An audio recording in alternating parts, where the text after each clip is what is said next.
Okay. Hey there, creepy peeps. As you may have noticed already by the start of this video, this is not one of my normal videos on this channel. Today I have with me some special guests. I have the kind people over at Screambox with me today. They have kindly agreed to let me pick their brains about a few things. For those of you that don't know, Screambox is a subscription-based online streaming service. Basically, it's Netflix for horror movies, and it's amazing. So I wanted to talk to Mr. Rayzilla over here. If you would introduce yourself, please, to the creepy peeps. Yo, creepy peeps, how you doing? This is your old Uncle Rayzilla in my lair, located somewhere off exit 18E of the New Jersey Turnpike. And we also have Miss Sarah with us. She is just going to hang out with us on this video. And as I said, to make sure that I don't say anything really stupid. So I need this. I need help. I need handling. There's too much going on up here for me to concentrate. Oh, I don't think that's going to be the case. I think you'll be fine. We're all friends here. So I guess I will just jump right into it and ask how Screambox got started, because as I said, I think this service is awesome and any horror movie lover out there should find this amazing. So how did this all get started? Well, Screambox came about really because of what we recognize is a need on behalf of the fans. You know, I'm a lifelong unhealthy obsession with horror films. I've been like this. I have my posters and my skulls and my toys and stuff like that, and I've been like this since I was a little boy. And in the current climate of horror entertainment, we feel that there's a need for a service like Screambox right now because the DVD has died. You know, there's no Blockbuster video places anywhere around. There's no access to horror at the moment. We're kind of, as a fan myself, I feel like I'm living in a little bit of a void. Yes, I could go to the theater and see what the major studios have to offer. That doesn't always excite me as a horror fan, what the majors are doing. I'm a little more into the independent stuff, the underground stuff. So my other choices are, you know, Netflix, which only chases the major theatrical titles. And then you have to kind of hunt and peck all over the place to find this material. So Screambox rose out of a need for a destination for horror fans. A single place that all of us can go where we have at our selection a variety of horror films. And you described it quite well. We are basically, if you will, a Netflix-type setup, the Netflix of horror, if you will, where Netflix would offer, you know, maybe a couple of dozen horror films. We have about, you know, currently over 300 horror movies available on our service, and we are expanding. So the beginning of Screambox was really out of a need for the fans to get their material. And find it. Sorry. And have you noticed a large response to Screambox? I think I got you guys had followed me on Twitter, and that's the way I heard about you, and as soon as I read the description, I was completely on board. And I know the horror movie fan base is, even though we may be spread out everywhere, the horror genre has a large fan base. So have you noticed a large response to Screambox so far? Yeah, absolutely, and a growing response to it. You know, we're available on multiple platforms. You can come visit us straight up on Screambox.com. You can find us there. You can find us on Roku. You can find us on Amazon Fire. You can also find us on iOS and Android devices. So we're out there. It's a service that is $3.99 a month. There's a 30-day free trial, and I invite everybody, come on over to Screambox.com. Check us out for 30 days. The inventory is is terrific. I love our inventory, to be frank. I'm not just saying this, you know what I mean? Uh, because I'm the type of horror fan that kind of like jumps into all of it. I like the, very dark, depraved, you know, really disturbing stuff. And then, I could go for something, more of the slow burn films, kind of like the paranormal activity movies, where there's not a lot of action, where there's not necessarily not a lot of narrative involved, and it's all about the suspense. And that's the kind of variety you'll find on Screambox. We also have a large section of international films as well. So the service itself offers a wide variety of horror. It's not just horror as a genre. There are many subcategories and subgenres underneath it, and we'd like to think that we fulfill the needs of all the twisted tastes of all of our horror fans out there. I'm glad you said that, because one of the things I really love about the Screambox site is the way you've organized the movies into the categories. So like you said, you're a fan of the really depraved horror movies and kind of the slow burn horror movies, and there's an easy way to find whatever you're looking for. If you're looking for like monsters or psychos or something like that, they're like, and you've kind of grouped them together, and I think that's really cool. And it wasn't an easy process, by the way, because in some cases it could be enormously subjective. So what we've done is we've broken them down to killers, supernatural, monsters, and extreme. And then there are subcategories beneath each of those. And so killers are, your standard stalker films. Supernatural involves anything paranormal, otherworldly, the occult. Monsters, my favorite. I'm an old-time monster movie fan from ever since I was a little kid. I adore monster movies. I love monster movies. So we have a whole section dedicated to that, and then we have an entire section dedicated to the extreme splatter stuff that I kind of, I grew up in the Grindhouse era, so I went to see these films in theaters as a teenager before we even called it Grindhouse. It was just going to the movies. But that's the fun thing about it, is that we have curated the channel in such a way to guide the viewer if they're in the mood for a particular film, if they're in the mood for a particular vibe of film, and it's pretty well laid out for everybody. Mm-hmm. I agree. I think it's pretty clear why how you came up with the idea for Screambox and how it came to be. Do you think that this idea would work for other genres of film? Because personally, I can't see anything like this for like romantic movies or anything like that. So do you think that could work for other genres, or do you think horror is kind of special in that way that you could create a site like this just for horror films?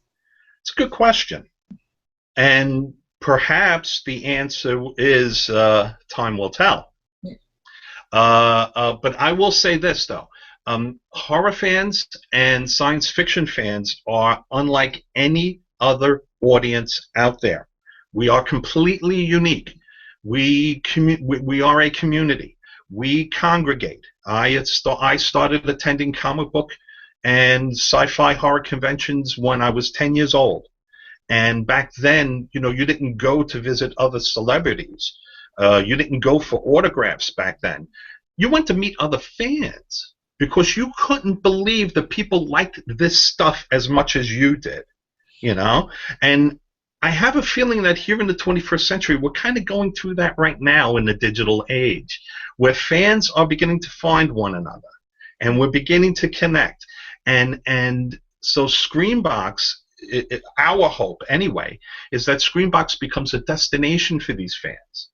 because it's more than just watching films. We have, there's forums for comments. People can review the movies. They can leave messages. I'm up there. You could go and yell at me and say, hey, Rayzilla, this movie stunk. Which is absolutely fine. We encourage that form of feedback because that's the kind of fans we are. There's nothing else like horror sci-fi fans. Nothing else like it. So was it easy to get others on board with Screambox? Because I feel like horror and sci-fi fans are very passionate fans, since it's not always in the mainstream. It's not always the cool thing to like. So I feel like we're very passionate about our films. So was it easy to get others behind Screambox? Well, social media has really, really, really helped.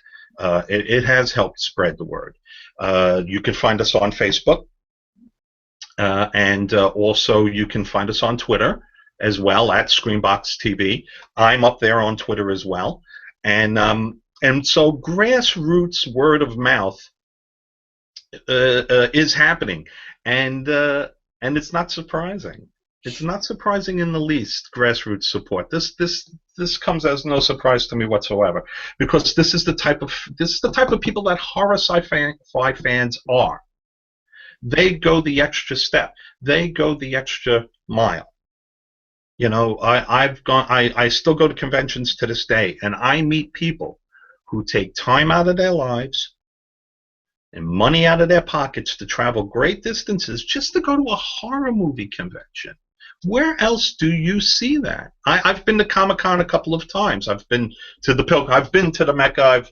I've performed the pilgrimage to Comic-Con, and it is humbling, particularly as a person who works within the genre. It's humbling to see the fans, these wonderful, wonderful fans, come out and take time out of their day and come visit, and just for the sheer enjoyment of it. There's nothing better, man. Do you find it hard at all to because you're kind of up against, like you mentioned, Netflix and Hulu, but they do tend to air more on the side of the mainstream horror films? Do you find it hard competing with them? I noticed you have a lot of, I think you mentioned this already, you have a lot of not just off mainstream horror movies. No, as a matter of fact, I don't feel that they compete. I think what we offer is quite unique.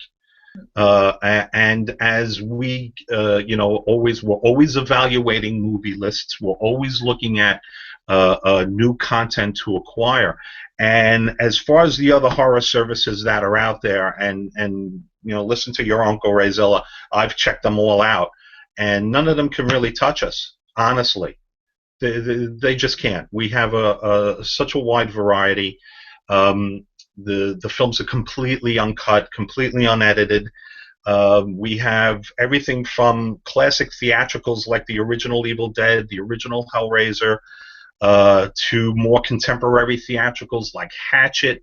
Then we have tons of independent material. We have two theatrical independents that I strongly recommend people watch. One of them is called Lovely Molly, which is a superb horror film from just a few years ago, and the other one is called Dead Season, which is a terrific zombie film. So we have contemporary, larger. I wouldn't say they're theatricals because they never made it out to the theater, but we have larger films, and then we have a lot of independent material and a lot of foreign material as well. It's a very broad spectrum because the genre is broad. And that's one of the illustrations, that we would love to be able to present, is just how broad a genre this truly, truly is. And for me personally, I can't speak for the rest of the Screambox team, but I take very seriously the preservation and the presentation of the genre. This matters to me, and so that's something that we try to apply with everything we do there. So do you plan on keeping Screambox mostly independents? Because Netflix and Hulu tend to air on more of the mainstream side. I personally like that the independents and kind of the lesser known films are on there, because you know, like a horror movie junkie, I have a lot of the mainstream ones that I like, so I don't need to go to Netflix or anything to watch them. So do you plan on keeping it mostly independent films? I think so. Well, that's really the components of horror. What makes a horror film is sometimes you have to break taboos, and the big studios won't do that. They won't break the taboos. They simply won't. The independents will. And part of one component of the horror genre is to break taboos. Another component of the horror genre is the goal of a horror film is to make the audience feel uncomfortable.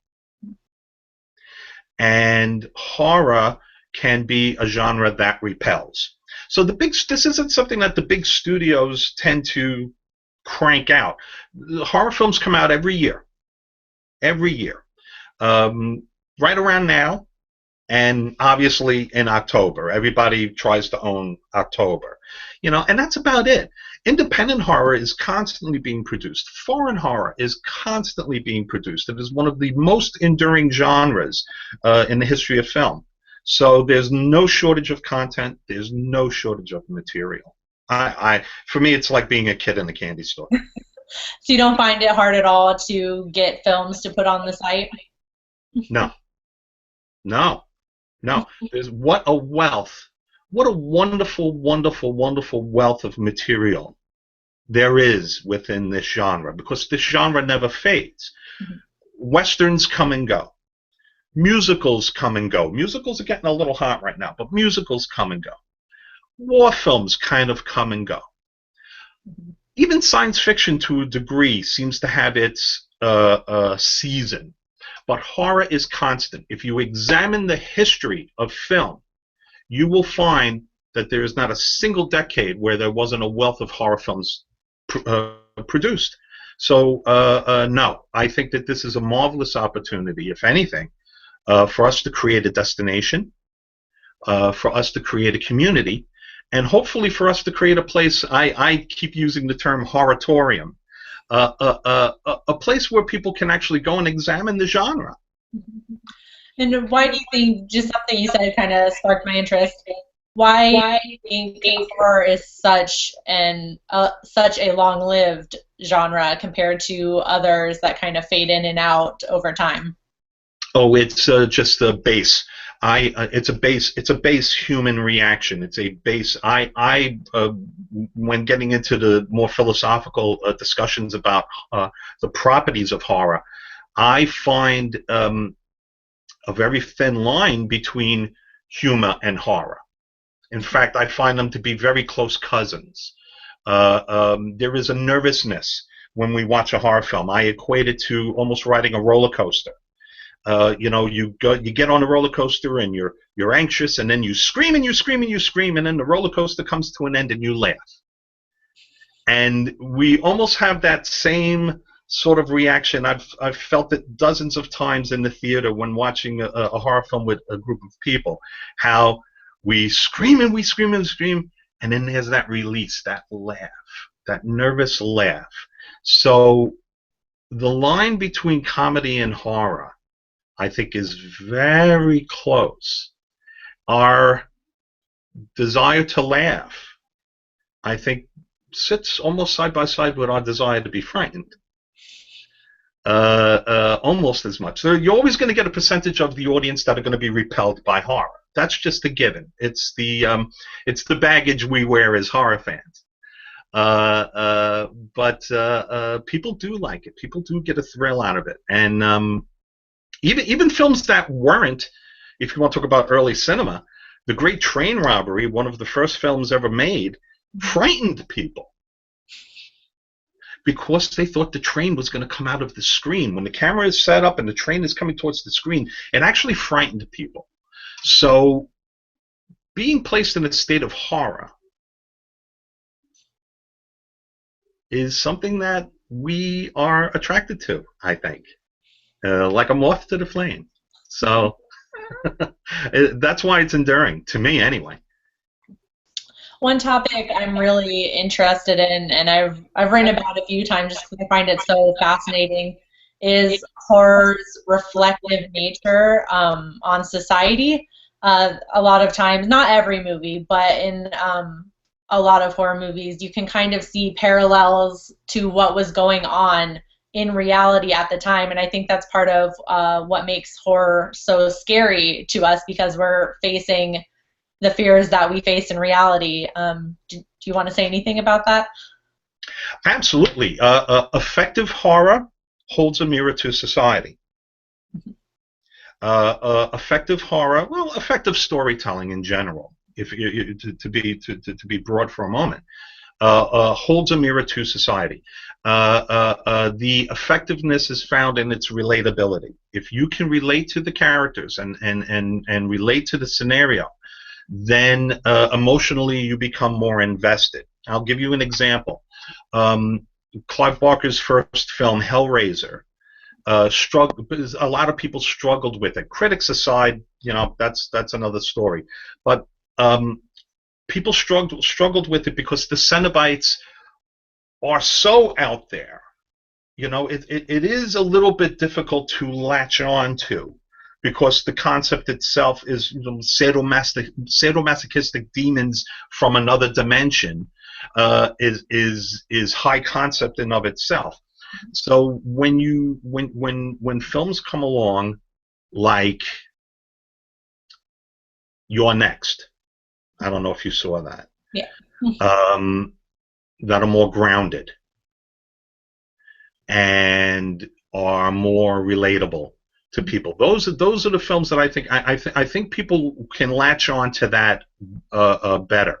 But if you're a good filmmaker, you're a good storyteller, then you know to hold a mirror to society and then tell your story within a horror framework.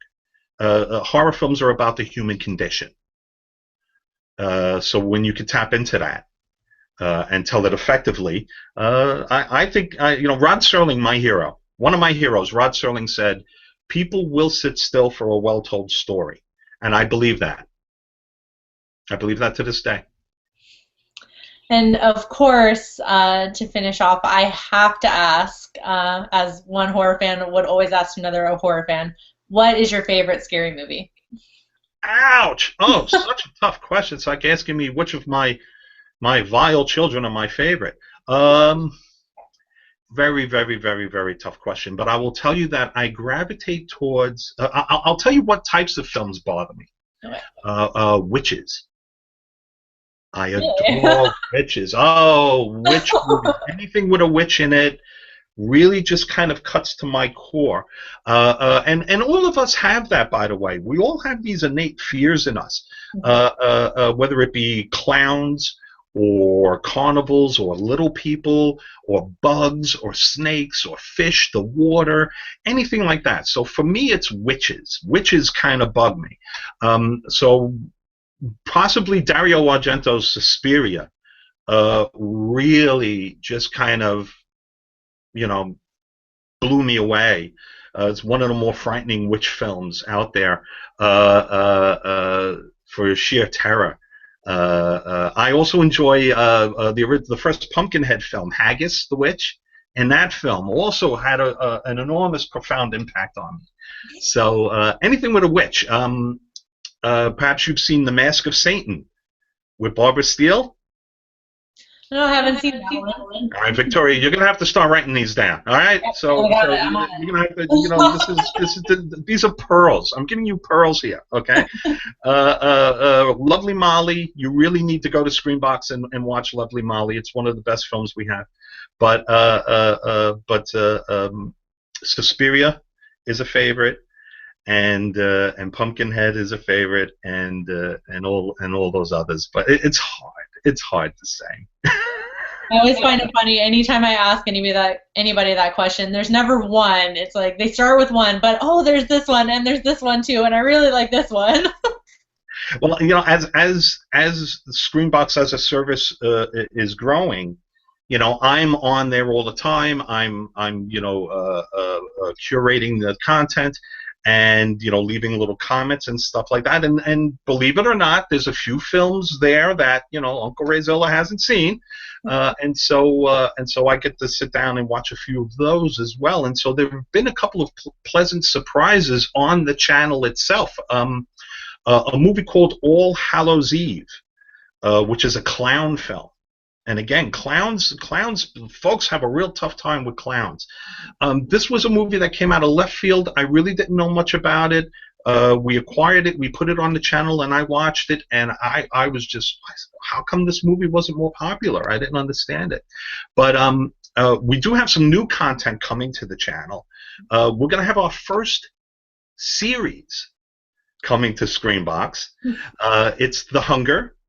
I don't know if you recall, this is a Showtime anthology. It's a vampire anthology. It has to deal, for the most part, with vampires. Not every episode is about vampires. But The Hunger is going to be coming to Screambox starting on tomorrow, which is the 24th. 4th. Yes, tomorrow's the 24th. So the first season of The Hunger is going to be coming to Screambox. And I'm excited about that because it's our first series. And we have not presented any dramatic scripted series before, and we thought that this was a really, really, really good way to get started. Nothing too old, and nothing so contemporary that it's too fresh that it needs to find an audience. This is a perfect show for folks. So please come over to Screambox and check out The Hunger. It's well worth watching. Well, I definitely want to say thank you so much for letting me beat your brain. And on camera, no less. Yeah, despite all of my warnings, by the way, I tried to talk you out of, gazing upon this twitching mess of a man that is sitting here. But you're a tough nut to crack, So, this is, you asked for it, and this is what you get. Oh, no. Not so bad. I've seen a lot of horror movies, so you can't really shock me anymore.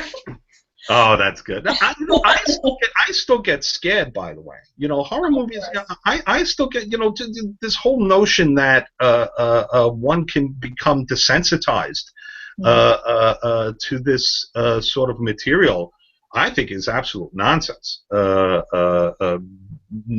Many times. Again, just with the recent film that I watched on Screambox, scared the bejeez out of me. I mean, it bothered the hell out of me. So there's a lot to enjoy there, and there's a lot to take in there, and it's growing. This is the best time to join us when we're experimenting, when stuff is new, man. This is the best time to jump on board. So come visit us. Come see us, all right? I want to see every single one of you come over to Screambox. I definitely second that. I love the Screambox site. Go over and check it out. And of course, as this is going up on my YouTube channel, I will absolutely link below in case you like to click links. If not, you can just go over to screambox.com and start a free trial over there, and I guarantee you're going to join for sure. There's no way you could just have that for 30 days and not want it for the rest of your life. Is there anything else you wanted to say to the Creepy Peeps? Creepy Peeps, thank you. Thank you for allowing me into your homes, you poor bastards. And please come on over to Screambox if you're a horror fan. If you're the boyfriend of a horror fan, if you're the girlfriend of a horror fan, if you're the parent of a horror fan, it's $3.99 a month. Watch till your eyes bleed. We actually encourage that sort of thing. And leave a comment for me, for Rayzilla. And I just might ignore you. So, please stop by and hang out and enjoy. Absolutely. Leave any comments for Uncle Ray below. And until next time, stay strange. Bye.